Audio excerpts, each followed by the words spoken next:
میری شادی ہوئی ہے کرن جی کے ساتھ، وہ ہندو ہیں.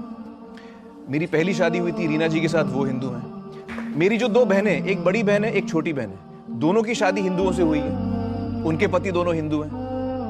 اسی لیے قرآن کی آیت سورہ بقرہ کی سورہ نمبر 2 آیت نمبر 221 میں اللہ تعالیٰ فرماتے ہیں کہ آپ مشرکہ سے شادی نہیں کر سکتے جب تک وہ ایمان نہ لائے. مطلب جو غیر مسلم ہیں اور شرک کر رہی ہے اس سے آپ شادی نہیں کر سکتے جب تک وہ ایمان نہ لائے. اور ایک ایمان لانے والی عورت چاہے کتنی بھی بدصورت ہو وہ ایک مشرکہ سے بہتر ہے. اور آگے آیت کہتی ہے کہ لڑکیاں مشرک لڑکے سے شادی نہیں کر سکتی جب تک وہ ایمان نہ لائے.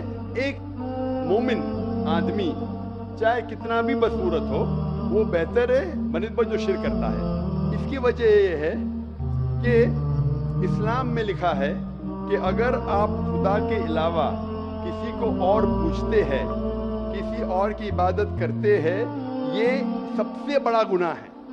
اور اللہ تعالیٰ فرماتے ہیں سورہ نساء میں سورہ نمبر 4 آیت نمبر 48 میں اور سورہ نساء سورہ نمبر 4 آیت نمبر 116 میں کہ اللہ سبحانہ و تعالیٰ اگر چاہے تو کوئی بھی گناہ کو معاف کر سکتا ہے لیکن شرک کو کبھی نہیں معاف کرے گا.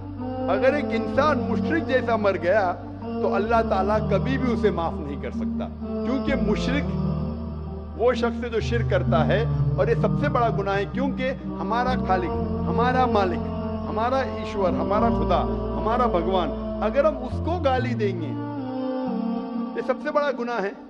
جس نے ہمیں زندگی دی، جس نے یہ ساری چیزیں ہمیں دی دنیا میں، اگر ہم اس کو گالی دیں گے، اس کے علاوہ کسی اور کی عبادت کریں گے، یہ شرک ہوا.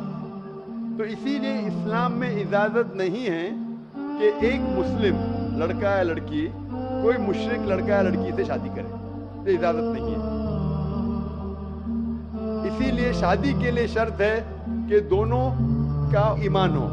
اور اگر آپ ہندو مذہب پڑھیں گے تو ہندو مذہبی کتاب میں بھی یہی لکھا ہے جو میں نے پہلے پیش کیا، پہلا جو سوال تھا بھائی صاحب کا، اور میں نے کہا کہ ہندو مذہب میں بھی یہی لکھا ہے ناتس پتیماستی، اس ایشور، اس بھگوان، اس خدا کا کوئی مورتی نہیں، کوئی فوٹوگراف نہیں، کوئی پینٹنگ نہیں، کوئی پورٹریٹ نہیں، کوئی آئیڈل نہیں، کوئی اسٹیچو نہیں.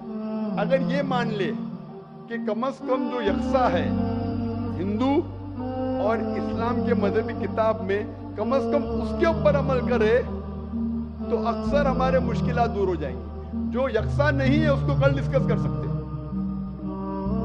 اور اگر آپ تحقیق کرتے ہندو مذہب کی کتاب پڑھتے اور اسلام مذہب کی کتاب پڑھتے، دونوں میں لکھا ہے خدا ایک ہے. دونوں میں لکھا ہے کہ خدا کا کوئی بت نہیں ہے. دونوں میں لکھا ہے کہ خدا کے علاوہ کسی اور کی عبادت نہیں کرنا چاہیے. دونوں میں لکھا ہے کہ آخری پیغمبر محمد صلی اللہ علیہ وسلم ہے. دونوں میں لکھا ہے کہ شراب نہیں پینا چاہیے. میں حوالے دے سکتا ہوں اور میں تقریر لکھ دیا ہوں، similarities between Islam and Hinduism, Islam اور ہندوازم میں یکسانیت. دونوں کتاب میں آپ اگر پڑھیں گے قرآن مجید میں سورہ مائدہ سورہ 5 آیت نمبر 90 میں لکھا ہے کہ شراب پینا حرام ہے. اب Manusmriti chapter number 9 verse number 225 پڑھیں گے، اس میں لکھا ہے کہ شراب پینا حرام ہے. اگر آپ تحقیق کریں گے کافی یکسانیت ہے. اسلام مذہبی کتاب میں لکھا ہے قرآن میں سورہ نور میں سورہ نمبر 24 آیت نمبر 30 اور 31 کے اندر حجاب کے بارے میں، عورت کو الحمدللہ حجاب میں ہونا چاہیے، سر سے ڈھکا ہونا چاہیے اس کا جسم.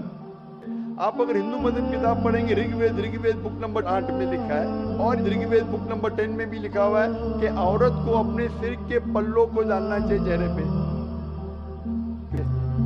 اور اسلام مذہب میں جو مذہبی کتاب میں لکھا ہے، لیکن افسوس کی بات ہے کہ مذہب کے ٹھیکیدار یہ چیز کا ذکر ہی نہیں کرتے.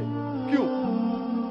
اسی لیے میں حوالے دیتا ہوں. میں کوئی عالم نہیں ہوں، میں کوئی پنڈت نہیں ہوں، میں اپنے آپ کو طالب علم کہتا ہوں، لیکن میں ہمیشہ حوالہ دیتا ہوں. تو کسی کو بھی شک ہے، کسی کو بھی شبہ ہے تو گھر پہ جا کے چیک کر سکتا ہے، یا انٹرنیٹ پہ جائیے، آپ ٹائپ کرو، وید بھی انٹرنیٹ کے اوپر ہے، قرآن بھی انٹرنیٹ کے اوپر ہے، ٹائپ کرو، ریفرنس ٹائپ کرو، آپ کو حوالہ مل جائے گا.